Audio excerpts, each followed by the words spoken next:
Hello dear students, आज हम लोग ऑर्गेनिक केमिस्ट्री का एक इंपॉर्टेंट चैप्टर को स्टडी करने जा रहे हैं जिसका नाम है बायोमॉलिक्यूल्स। बायोमॉलिक्यूल्स, बायो मीन्स होता है living organism. Living organism means plants और एनिमल्स। तो लिविंग ऑर्गेनिजम्स में भिन्न भिन्न प्रकार के कंपाउंड्स प्रेजेंट होती है, कई तरह की जटिल यौगिकों मौजूद रहती है प्लांट्स और एनिमल्स में, उसी को हम लोग कहते हैं बायोमॉलिक्यूल्स। आइए हम लोग इसको डिफाइन करते हैं।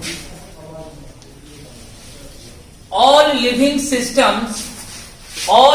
Systems are made up of various complex molecules like carbohydrates, proteins, lipids, nucleic acid, etc.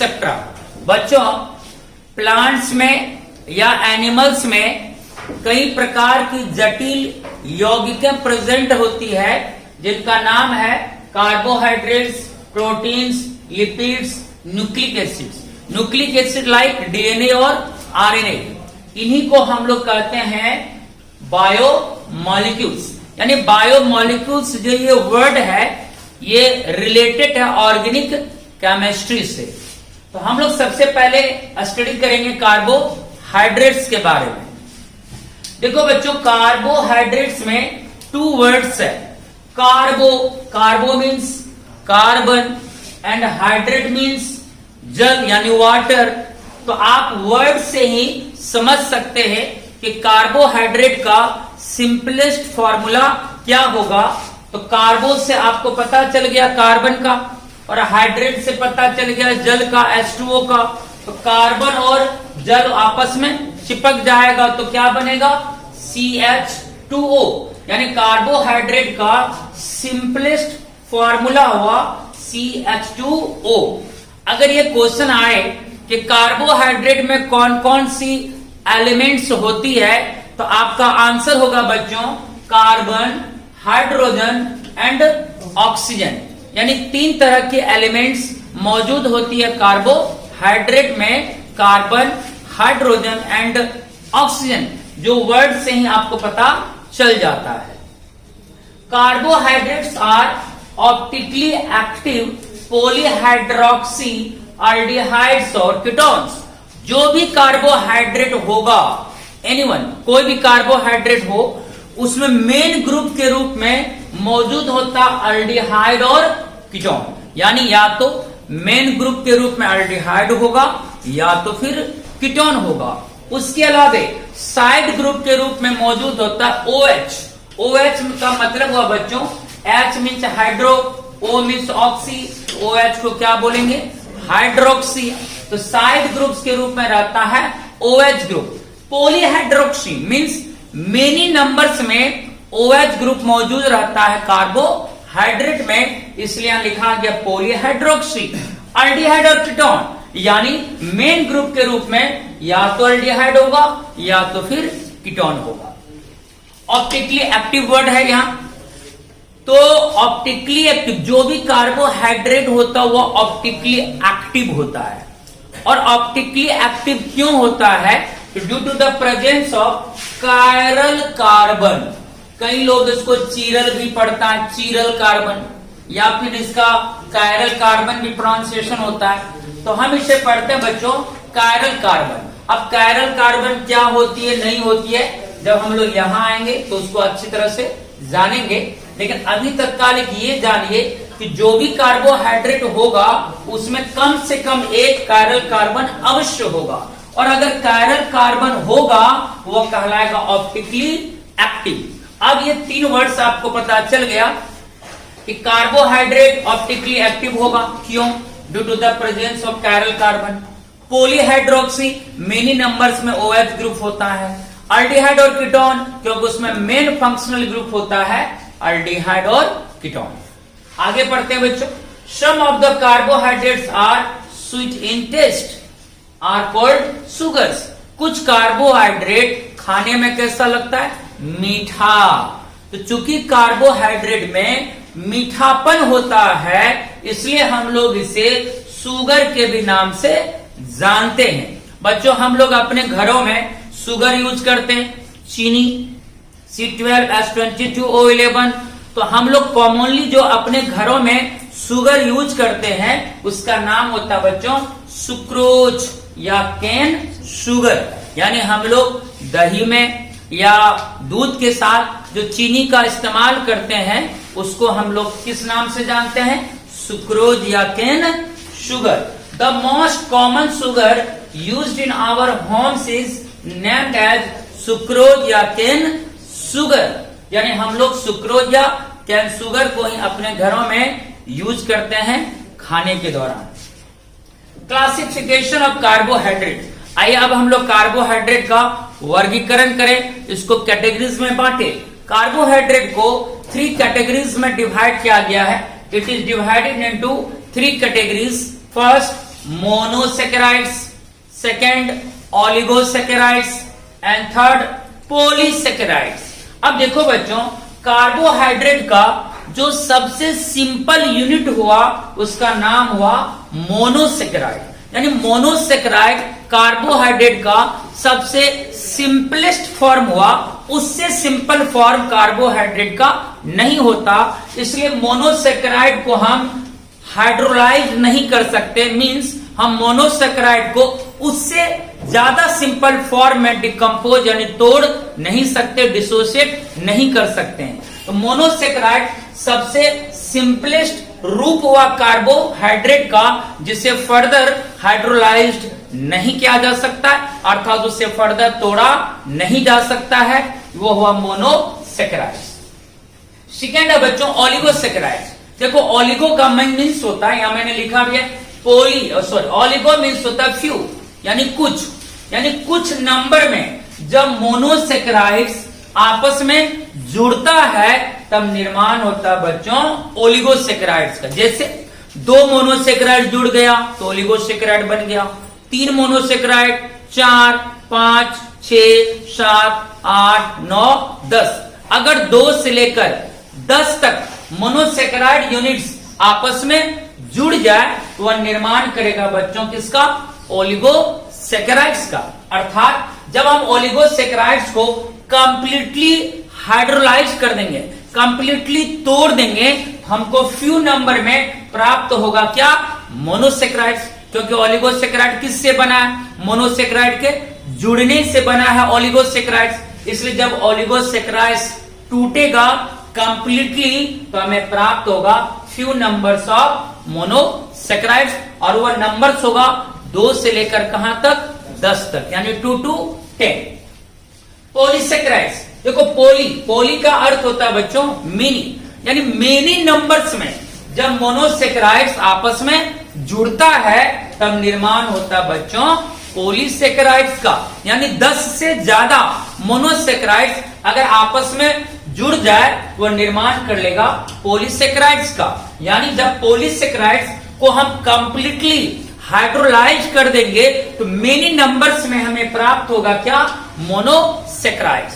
तो हम लोगों ने अभी क्या समझा कि हम पॉलीसेकेराइड को हाइड्रोलाइज कर सकते हैं, ओलिगोसेकेराइड को भी हम हाइड्रोलाइज कर सकते हैं, लेकिन क्या हम मोनोसेकेराइड को हाइड्रोलाइज कर सकते हैं? नहीं। क्यों? क्योंकि मोनोसेकेराइड किसी से जुड़कर नहीं बना। सबसे सिंपलेस्ट रूप हुआ कार्बोहाइड्रेट का कौन? मोनोसेकेराइड। तो मोनोसेकेराइड को हम हाइड्रोलाइज नहीं कर सकते हैं, तो हम हाइड्रोलाइज कर सकते हैं किसका? ओलिगोसेकेराइड और पॉलीसेकेराइड्स का। और जब ओलिगोसेकेराइड और पॉलीसेकेराइड का हाइड्रोलाइज होगा कंप्लीटली तब हमें प्राप्त होगा क्या? मोनोसेकेराइड्स का। आइए बच्चों, हम लोग सबसे पहले स्टडी करते हैं किसका? मोनोसेकेराइड्स का। A carbohydrate that can not be hydrolysed into simpler unit, यानी ऐसा कार्बोहाइड्रेट जिसको हम उससे सिंपल रूप में तोड़ नहीं सकते, हाइड्रोलाइज नहीं कर सकते हैं, वही हमारा कहलाता है क्या? मोनोसेकेराइड। चूंकि ये सबसे सिंपलेस्ट शुगर है इसलिए हम बच्चों इससे कहते हैं it is also called simplest sugar. सबसे सिंपलेस्ट शुगर का अगर नाम पूछा जाए तो बोलो आंसर क्या देंगे? मोनोसेक्राइड्स। इसलिए इसको बोलते हैं सिंपलेस्ट शुगर। मोनोसेक्राइड्स में बच्चों कार्बन का नंबर होता है 3 to 7, यानी मोनोसेक्राइड्स में 1 कार्बन नहीं होगा, 2 कार्बन भी नहीं होगा। मोनोसेक्राइड्स में कार्बन का नंबर होगा 3 से लेकर 7 तक, यानी 3 कार्बन, 4, 5, 6 और 7। ये क्वेश्चन ऑब्जेक्टिव में आ सकता है कि मोनोसेक्राइड कंटेन्स, तो जिस ऑप्शन में रहेगा 3 to 7 कार्बन एटम वही हमारा करेक्ट आंसर होगा। यानी 3 कार्बन से ही मोनोसेक्राइड की स्टार्टिंग होती है। जनरल फार्मूला क्या होगा मोनोसेक्राइड्स का? तो बच्चों रटने की जरूरत नहीं है। कार्बोहाइड्रेट का मीनिंग आप समझ रहे हो। Carbo means carbon, hydrate means water, तो दोनों को चिपका दो तो क्या बन गया? CH2O। तो CH2O का होल क्या कर देना है? N। तो आपका सिंपलेस्ट फॉर्मूला हो जाएगा मोनोसेक्राइड का। तो मोनोसेक्राइड का सामान्य सूत्र क्या होता है? मोनोसेक्राइड का जनरल फॉर्मूला क्या होता है? तो आप बस जो सूत्र होता है कार्बोहाइड्रेट का उसका होल N कर देना है। तो CH2O का whole N is the general formula of monosaccharide.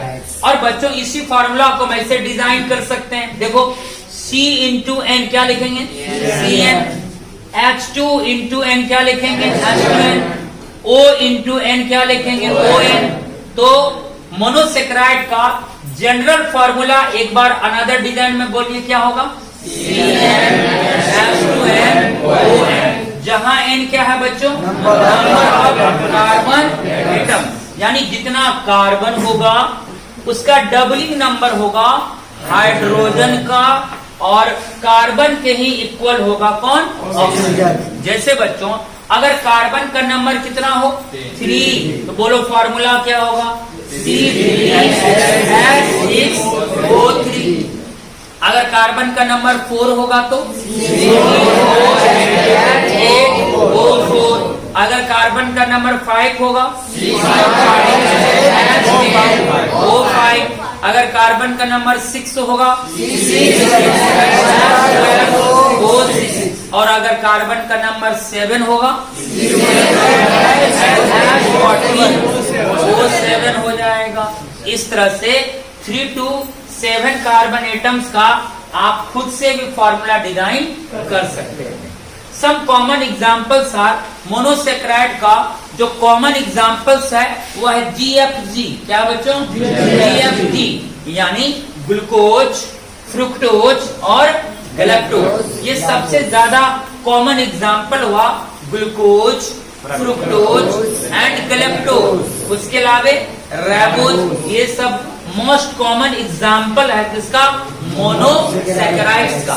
अगर ये क्वेश्चन आए which of the following is monosaccharide, तो जनरली ऑप्शन में यही ऑप्शन रहता है आपका, यही 3 में से कोई ऑप्शन रहेगा। इसलिए आप अच्छा से माइंड में रख लीजिए GFG are the example of monosaccharide, यानी ग्लूकोज, फ्रुक्टोज, गैलेक्टोज और रैबोज एक्सेट्रा एक्सेट्रा, ये एग्जाम्पल है मोनोसेक्राइड्स का।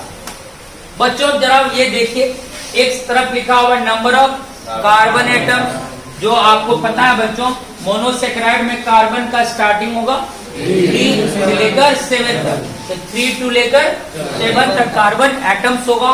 और इसका यहाँ पर कार्बन के नंबर के अकॉर्डिंग यहाँ फॉर्मूला डिजाइन किया गया है, और कार्बन के नंबर के अकॉर्डिंग यहाँ नेम होगा। और अगर इसमें अल्डिहाइड ग्रुप होगा तब नाम क्या बोला जाएगा, और कीटोन ग्रुप होगा तो नाम क्या होगा? क्योंकि आपको पता हो चुका है बच्चों कार्बोहाइड्रेट में मेन ग्रुप के रूप में रहता है अल्डिहाइड और कीटोन। अगर अल्डिहाइड ग्रुप होगा तो नाम कैसे बोलेंगे, कीटोन ग्रुप होगा तो नाम कैसे बोलेंगे? तो देखो बच्चों अगर कार्बन कितना हो 3, तो आप तो फॉर्मूला खुद से डिजाइन कर लेंगे। जितना कार्बन उसका डबलिंग नंबर हाइड्रोजन का होगा और कार्बन के इक्वल ऑक्सीजन होगा। 3 कार्बन वाला मोनोसेक्राइड का नाम क्या होगा? ट्रायोज, क्योंकि ट्राई मीन्स 3 होता है, ट्रायोज है कि नहीं? अगर ट्रायोज में अल्डिहाइड ग्रुप होगा तो नाम क्या होगा? अल्डो ट्रायोज।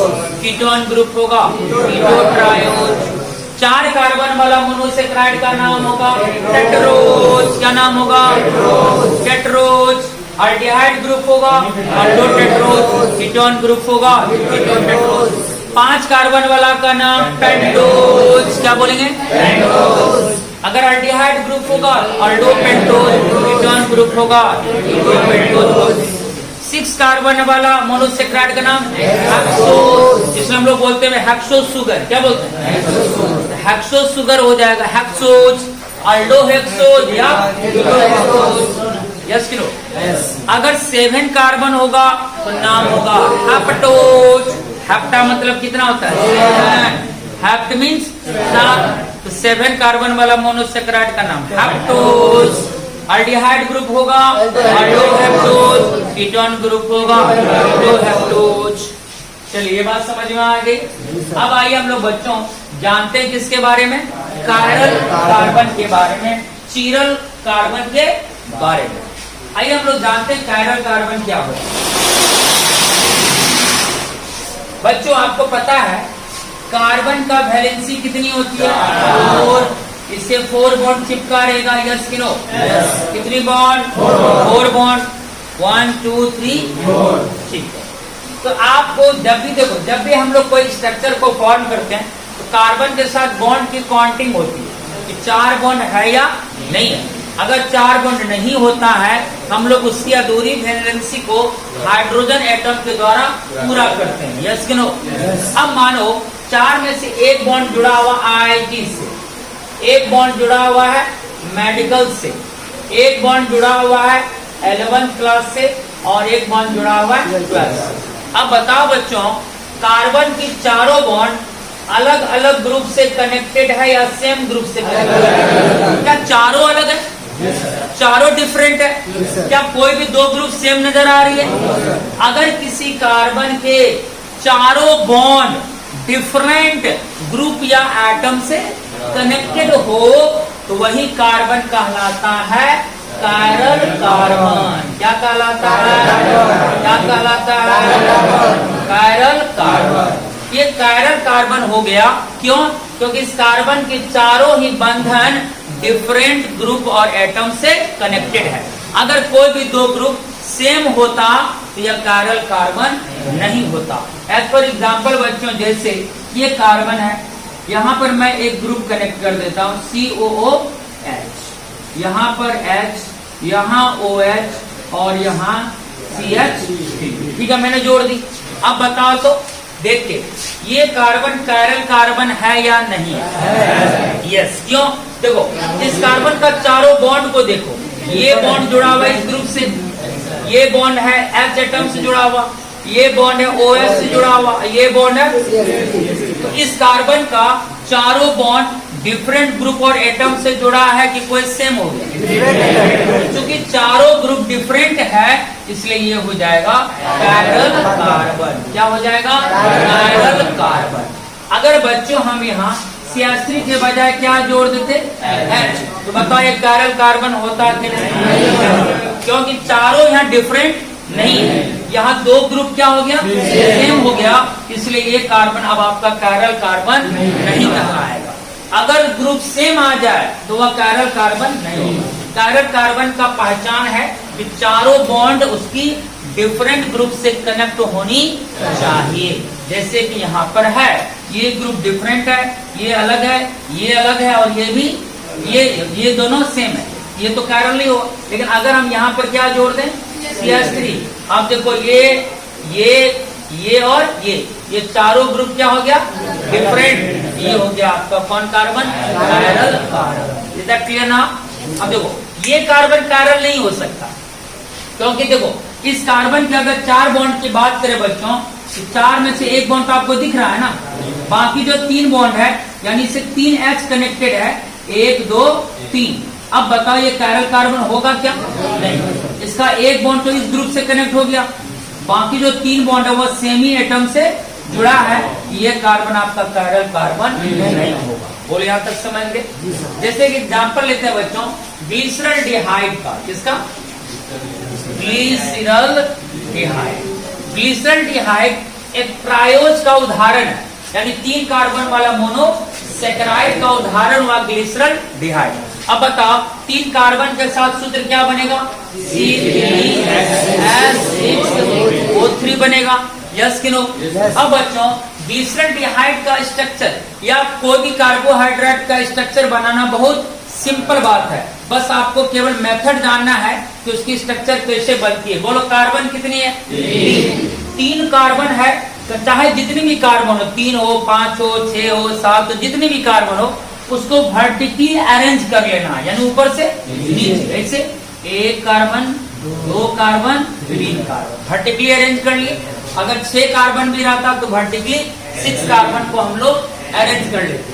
बच्चों आपको पता होगा अल्डिहाइड का फंक्शनल ग्रुप ये होता है bond C, double bond O, single bond H। ये हुआ फंक्शनल ग्रुप ऑफ अल्डिहाइड। इसी को बच्चों हम बॉन्ड छुपा के भी लिख सकते हैं, कैसे? बॉन्ड CHO, बॉन्ड CHO, ये अल्डिहाइड ग्रुप हुआ। अगर कीटोन क्रिएट हुआ अल्डिहाइड में। अगर बच्चों हम कीटोन ग्रुप की बात करें तो कीटोन ग्रुप होता है bond C, double bond O, bond, यानी दोनों तरफ बॉन्ड खाली। इधर भी हम बहुत सारे कार्बन जोड़ सकते हैं, इधर भी बहुत सारा कार्बन जुड़ सकता है। लेकिन अल्डिहाइड में क्या है? एक तरफ हमेशा रहेगा H, एक ही तरफ आप केवल जोड़ सकते हैं कार्बन को। इज दैट क्लियर ना? ये हुआ अल्डिहाइड ग्रुप, ये हुआ कीटोन ग्रुप। इसी को आप कंडेंस कर कैसे लिख सकते हैं? Bond CO। समझ में आ गई बात? बोलो क्लियर है ये? ठीक है। अब बच्चे 3 कार्बन को आपने वर्टिकली अरेंज कर ली, करी कि नहीं करी? अब क्या करो, जो सबसे फर्स्ट कार्बन यानी टॉप कार्बन उसको बना लेना अल्डिहाइड ग्रुप। क्या बना लेना? देखो नाम क्या है? ग्लिसरॉल्डिहाइड। इसमें में कौन सा ग्रुप है? अल्डिहाइड। तो अल्डिहाइड ग्रुप इसको हम आराम से बना सकते हैं। इस कार्बन से क्या जोड़ देंगे कि अल्डिहाइड ग्रुप बन जाएगा? Double bond O, single bond H। बताओ ये अल्डिहाइड ग्रुप बन गया। तो जो फर्स्ट कार्बन होगा उसको मैंने अल्डिहाइड ग्रुप में कन्वर्ट कर ली। रेस्ट जितने कार्बन बच जाएंगे सभी से जुड़ेगा OH। क्या जुड़ेगा? OH। इसलिए आपने डेफिनेशन में लिखा था कि पॉली हाइड्रोक्सी। क्या लिखा था? यानी इसमें मेनी कौन ग्रुप होता है? OH group. यानी कोई एक कार्बन मेन फंक्शनल ग्रुप को फॉर्म करेगा, रेस्ट जितने कार्बन बच जाएंगे सभी से एक एक चिपका देना है। कौन ग्रुप? OH group. तो रेस्ट कितने कार्बन बचे? 2, इससे एक चिपका देना है। क्या? OH group. इससे भी चिपका देना है OH। समझ में आ गई बात? जैसे अगर 6 कार्बन होता तो 1 कार्बन मेन ग्रुप को फॉर्म करता, बाकी 5 कार्बन जो बचता उससे हम लोग क्या चिपका देते? OH चिपका देते। यस कि नो? OH चिपक गया। अब हम लोग वैलेंसी को देखते हैं किसका कंप्लीट है या किसका नहीं है। इस कार्बन के साथ बॉन्ड की काउंटिंग करो कितनी है? 1, 2, 3, 4। इसका वैलेंसी कंप्लीट है। अब इसका काउंटिंग करो 1, 2, 3। क्या कंप्लीट है? कितनी की कमी है? 1 की कमी है। और कार्बन की अधूरी वैलेंसी को किससे पूरा किया जाता है? हाइड्रोजन से। तो बोलो इससे कितना H चिपकाओगे? 1 H चिपकेगा तो वैलेंसी पूरा हो जाएगा। तो इससे हम चिपका देंगे क्या? 1। बोलो समझ में आएगी बात? अब इस कार्बन के साथ बॉन्ड काउंटिंग करो कितना? 2। तो कितनी कम हो रही है? 2। कितना H चिपकेगा? 2 H चिपकेगा। इस तरह से बॉन्ड H, बॉन्ड 2 H चिपक गया। अब बॉन्ड काउंटिंग करो 1, 2, 3, 4। तो इस 2 H को आप डायरेक्टली ऐसे भी लिख सकते हैं CH2। समझ में आ गई बात? ये बन गया ग्लिसरॉल्डिहाइड। कितना सिंपल बात था। अब देख लो कार्बन 1, 2, 3 C3, हाइड्रोजन 6 होना चाहिए। 1, 2, 3, 4 और 2 यहाँ 4, 2, 6 हो गया। ऑक्सीजन कितना? 3। ऑप्शन देखो 1, 2, 3। बोलो क्लियर है ये फॉर्मूला? ये हुआ ग्लिसरॉल्डिहाइड। अब बच्चों इसमें देखना है कि कौन कायरल कार्बन है। देखो ये कायरल कार्बन नहीं होगा। क्यों नहीं होगा? क्योंकि इसका चारों बॉन्ड अलग अलग नहीं है, 2 बॉन्ड एक जगह ही चिपका हुआ, इसलिए यहाँ कायरल कार्बन नहीं होगा। ये तो बिल्कुल नहीं होगा कायरल कार्बन। बोलो क्यों नहीं होगा? क्योंकि यहाँ से दो H एटम सेम ही जुड़ा हुआ है, इसका मतलब ये भी कायरल नहीं है। कायरल होने के लिए क्या होना चाहिए? चारों बॉन्ड डिफरेंट ग्रुप या एटम से जुड़ा होना चाहिए, लेकिन इस कार्बन का चारों बॉन्ड डिफरेंट ग्रुप से जुड़ा हुआ नहीं है, इसका दो बॉन्ड H से ही जुड़ा हुआ है, तो ये कायरल नहीं होगा। अब ये बताओ कायरल होगा? देखो ये कायरल है, इस कार्बन का चारों बॉन्ड देखिए, बॉन्ड पेपर नजर आ रहे हैं, ये बॉन्ड जुड़ा हुआ इस ग्रुप से, ये बॉन्ड जुड़ा हुआ इससे, ये बॉन्ड जुड़ा है इससे, ये बॉन्ड जुड़ा है इससे। अब बताओ इस कार्बन का चारों बॉन्ड डिफरेंट ग्रुप या एटम से जुड़ा है अथवा नहीं है कि नहीं? इसका मतलब ये कौन कार्बन हो गया? कायरल कार्बन हो गया। तो बताओ ग्लिसरॉल्डिहाइड में कायरल कार्बन की संख्या कितनी है? 1 हो गया। तो ग्लिसरॉल्डिहाइड में कायरल कार्बन की संख्या 1, ये बीच वाला कार्बन होगा केवल कायरल कार्बन। चलिए क्लियर हो गया? जरा देखिए कायरल कार्बन क्या है? Those carbon which contains 4 different groups or atoms। जैसे एग्जांपल मैंने दी ग्लिसरॉल्डिहाइड का, इसमें जो सेकेंड कार्बन है वो आपका क्या है? Chiral carbon. हेक्सोसुगर, हेक्सोसुगर का मतलब 6 कार्बन वाला मोनोसेक्राइड। कोई भी हेक्सोसुगर होगा उसका मॉलिक्यूलर फॉर्मूला क्या होगा? C6H12O6। हेक्सोसुगर का सबसे कॉमन एग्जांपल है GFG, यानी ग्लूकोज, फ्रुक्टोज एंड गैलेक्टोज। तीनों का मॉलिक्यूलर फॉर्मूला सेम होगा। जो मॉलिक्यूलर फॉर्मूला ग्लूकोज का होता है वही मॉलिक्यूलर फॉर्मूला फ्रुक्टोज का होता है, वही मॉलिक्यूलर फॉर्मूला गैलेक्टोज का होता है। ये तीनों आइसोमर्स है। क्या है? आइसोमर्स का मतलब मॉलिक्यूलर फॉर्मूला सेम, लेकिन हाँ नेम डिफरेंट क्यों है? क्योंकि इसका स्ट्रक्चर में भिन्नता है, स्ट्रक्चर इसका में कुछ डिफरेंसेस है, इसलिए इसका नाम क्या बच्चों? अलग अलग है। और जरा सा भी स्ट्रक्चर में चेंज आएगा तो उसका भौतिक गुण भी चेंज हो जाता है। इसलिए फॉर्मूला तो सेम है लेकिन इसका स्ट्रक्चर क्या है?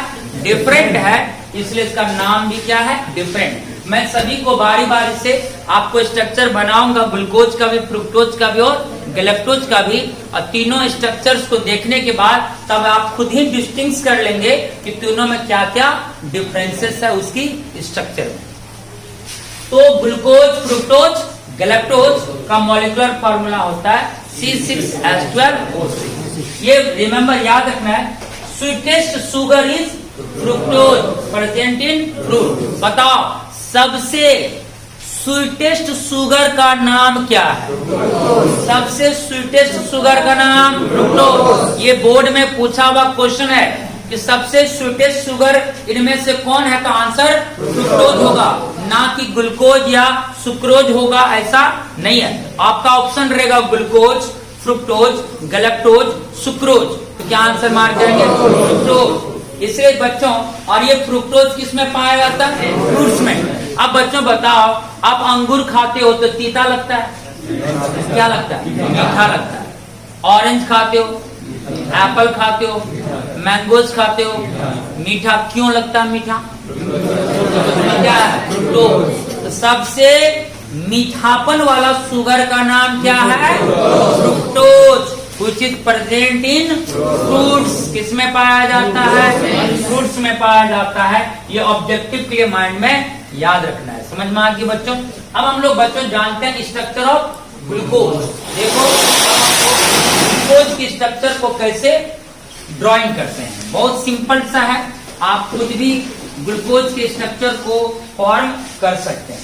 ग्लूकोज एक हेक्सोस शुगर जिसका फॉर्मूला होता है बच्चों C6H12O6। अभी मैंने आपको सिखाया, बताओ कार्बन कितना है, कैसे अरेंज करना है?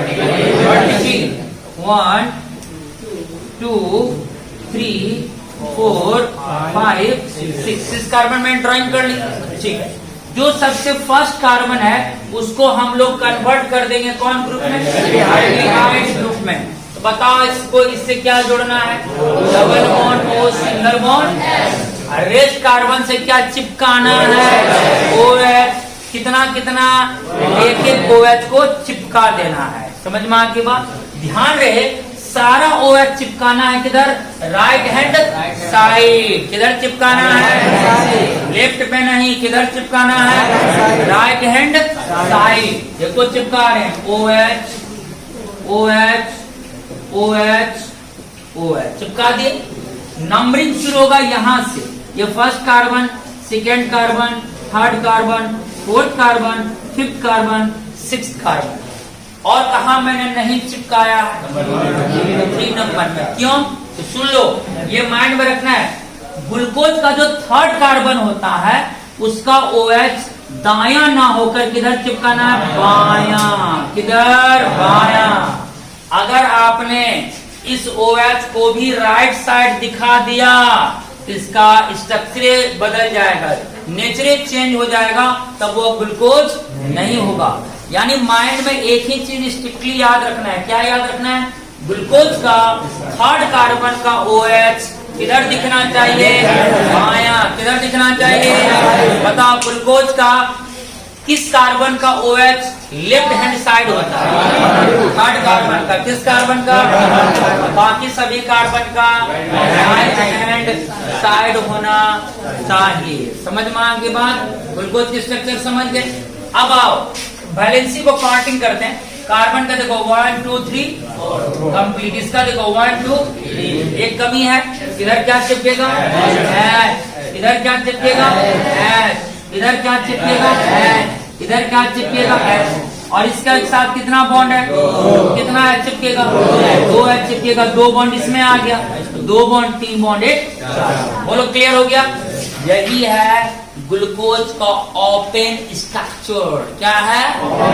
Open structure. हम लोग बच्चों ग्लूकोज का 2 स्ट्रक्चर देखेंगे। ये तो ओपन स्ट्रक्चर हुआ। जो बायो वाले हैं, बायो वाले समझ रहे होंगे ग्लूकोज का क्लोज स्ट्रक्चर भी होता है, यानी साइक्लिक स्ट्रक्चर भी होता है ग्लूकोज का। कैसा स्ट्रक्चर होता है? साइक्लिक स्ट्रक्चर भी होता है। ये 1 कार्बन, ये 2, ये 3, ये 4, ये 5। तो बच्चों हम आपको बताएंगे आगे कैसा होगा। H OH होगा, फिर यहाँ दूसरा नंबर का कार्बन है, यहाँ पर H OH, यहाँ OH H, यहाँ H OH, यहाँ H, यहाँ CH2 OH होता है। हम बताएंगे कि ये कैसे बनता है। ये रटने वाली चीज नहीं है, ये खुद से हम आपको कॉन्सेप्ट के थ्रू बताएंगे कि कैसे ओपन स्ट्रक्चर साइक्लिक में कन्वर्ट होता है। ये हम आपको आइडिया देंगे या इसका कॉन्सेप्ट देंगे, तो आपको रटने की जरूरत नहीं पड़ेगी कि ग्लूकोज का साइक्लिक स्ट्रक्चर कैसे फॉर्म होता है। समझ में आ गई बात? तो ग्लूकोज का कितना स्ट्रक्चर? 2, ओपन स्ट्रक्चर और साइक्लिक स्ट्रक्चर यानी क्लोज स्ट्रक्चर। ठीक है, आज हम लोग कौन सा स्ट्रक्चर पढ़ रहे हैं? ओपन स्ट्रक्चर हो गया। ओपन स्ट्रक्चर आप खुद से बना लोगे, इसमें कोई प्रॉब्लम्स नहीं है। 6 कार्बन को अरेंज कर देंगे, फर्स्ट कार्बन को एल्डिहाइड ग्रुप में कन्वर्ट कर देंगे, अरेंज से क्या चिपका देंगे? OH। एक OH किधर चिपकाना है? बायां। किस कार्बन का? थर्ड कार्बन का। और वैलेंसी को पूरा करने के लिए H। समझ में आ गई बात? इधर क्लियर ना? अब जानते हैं इसमें कैरल कार्बन कितना है। देखो ये कार्बन तो कैरल नहीं होगा क्योंकि इसमें 4 बॉन्ड अलग अलग। ये देखो कैरल है, देखो ध्यान से, ये बॉन्ड जुड़ा हुआ इस ग्रुप से, एक ये H, दूसरा OH, तीसरा, और इस बॉन्ड से पूरा ग्रुप जुड़ा हुआ। इस बॉन्ड के लिए पूरा एक ग्रुप हुआ कि नहीं हुआ? देखो ये ग्रुप अलग हो गया, ये ग्रुप अलग हो गया, ये अलग हो गया, ये अलग। यानी इस कार्बन का चारों बॉन्ड डिफरेंट ग्रुप और एटम से कनेक्ट है। ये बॉन्ड कार्बन हो गया कायरल। फिर इसको ध्यान से देखो, ये इस कार्बन हो, ये OH अलग हो गया, H डिफरेंट हो गया। ये बॉन्ड से कौन ग्रुप जुड़ा? ये पूरा एक ग्रुप हो गया ना, और ये बॉन्ड से ये ग्रुप जुड़ा, ये भी क्या हो गया? डिफरेंट। देखो ये ग्रुप डिफरेंट, ये ग्रुप डिफरेंट, ये ग्रुप डिफरेंट, ये भी डिफरेंट। इस कार्बन का चारों बॉन्ड डिफरेंट ग्रुप और एटम से कनेक्ट है, ये भी क्या हो गया? अब आ जाओ यहाँ पर, देखो H डिफरेंट, OH डिफरेंट, इस बॉन्ड से ये पूरा ग्रुप क्या है? डिफरेंट। इस बॉन्ड से ये पूरा ग्रुप डिफरेंट, ये group different, group different, group different, OH भी डिफरेंट। यानी इससे भी चारों क्या है? डिफरेंट। कैरल हो गया। बताओ ये कैरल है या नहीं? देखो H डिफरेंट, OH डिफरेंट, ये वाला डिफरेंट, ये पूरा ग्रुप डिफरेंट, ये भी क्या है, लेकिन लास्ट वाला कार्बन मेरा कायरल नहीं है, क्योंकि तो इससे दो सिमिलर एटम यहाँ कनेक्टेड है, इसलिए वो कायरल नहीं होगा। तो बताओ ग्लूकोज के ओपन स्ट्रक्चर में नंबर ऑफ कायरल कार्बन कितना है? 4। This is highlighted question. Number of chiral carbon in glucose, लेकिन कौन स्ट्रक्चर में? ओपन में। जब ये साइक्लिक में कन्वर्ट होगा बच्चों, तो कायरल कार्बन 4 की बजाय हो जाएगा 5, यानी ग्लूकोज में कायरल कार्बन 4 भी होता है और 5 भी होता है। अगर ऐसा क्वेश्चन आ जाए कि ग्लूकोज में कायरल कार्बन की संख्या कितनी होती है, ऑप्शन दे 4 और 5, 2 और 3, 5 और 6, तो क्या मार्क? 4 और 5। ओपन स्ट्रक्चर में कितना? 4। साइक्लिक में कितना? 5। तो ग्लूकोज में कायरल कार्बन अलग अलग स्ट्रक्चर में अलग अलग होती है। ओपन स्ट्रक्चर में अभी आपने खुद से काउंटिंग करा है कितना?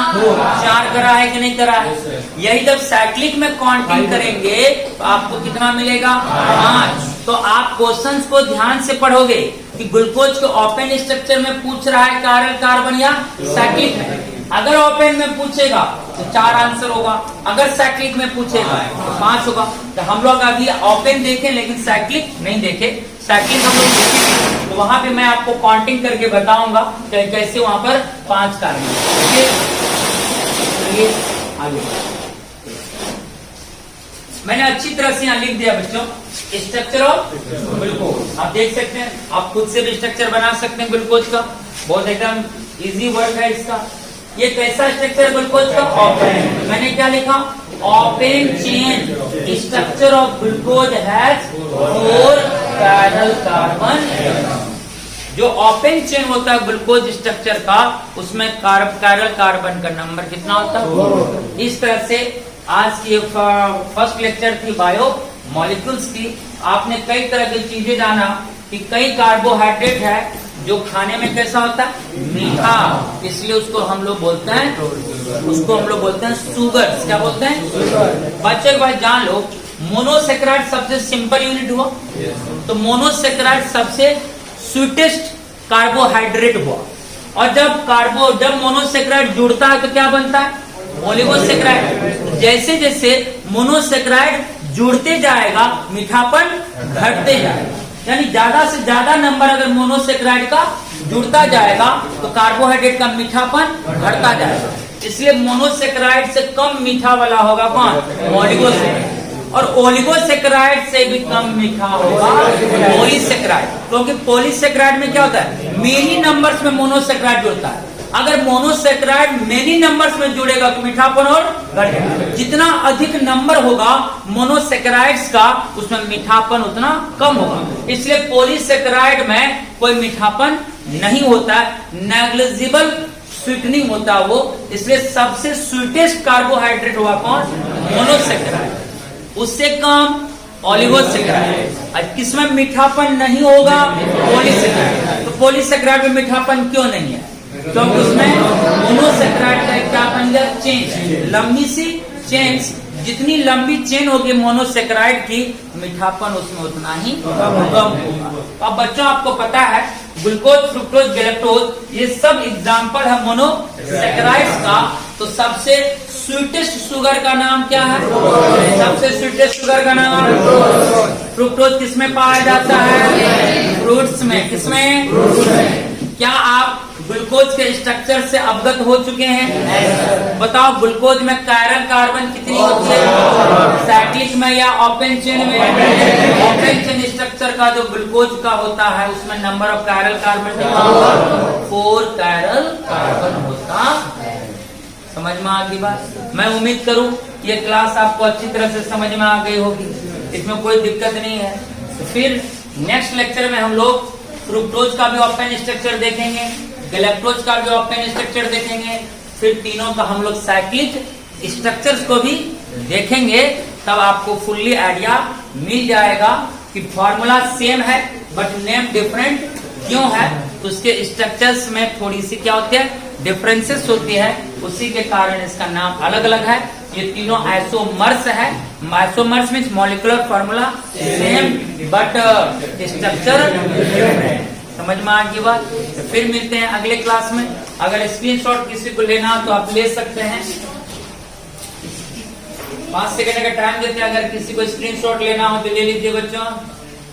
चलिए तो फिर हम लोग मिलते हैं नेक्स्ट लेक्चर में, लेक्चर नंबर 2 के साथ।